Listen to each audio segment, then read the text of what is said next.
Hi mga mami, sino dito ang Team May or mga anak ng May 2027? Turuan ko kayo kung paano mag-calculate or mag-compute ng estimate maternity benefits. So I'm using SSS Maternity Benefits Calculator.com, and para sa mga gusto mag-self-compute, punta lang kayo dito and then follow nyo lang yung steps.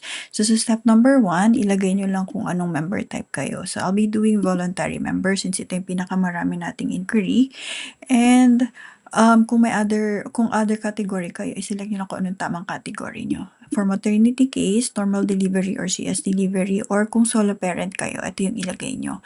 Other type is miscarriage. Kailangan alam nyo kung anong type of miscarriage. I'll be doing another video for this po. And then, for step number 2, ilagay nyo lang kung ano yung EDD nyo, which is I'll be making para sa mga Team May, so 2027, or sa mga anak ng May 2027.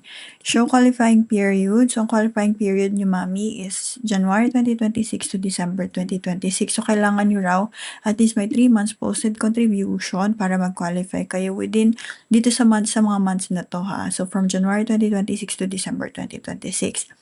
So, sa step number 3, ilagay nyo dito kung magkano yung total contribution nyo or your MSC. So, for January 2026, let's say for example, lalagay natin 750. So, let's say hindi kayo consistent.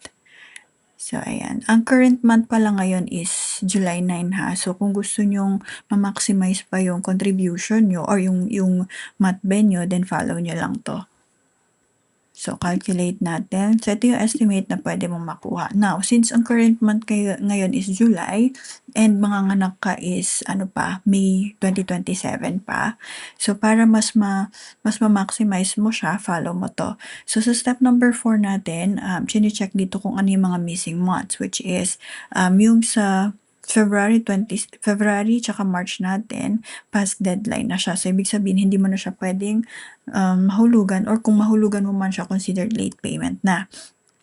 And then for July, August, hanggang December 2026, ibig sabihin ang within deadline, pwede mo pa siyang mabayaran. So, nandito rin nakalagay yung mga deadline niya. Yan. So, yan. So, dito sa taas, makikita nyo yung you may still increase your benefit. So, i-click nyo lang to para makita nyo kung paano.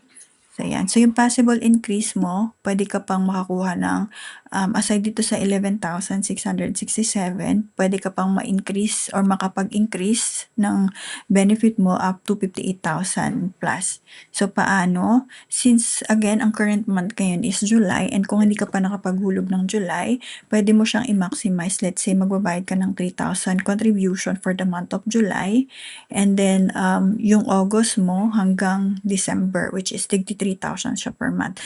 Note po dun sa mga sa mga due date. Kung quarterly kayo magbabayad, yung July, August, September mo, bayaran mo siya on or before end of October. And then yung October, November, December, kailangan mabayaran mo siya on or before end of December.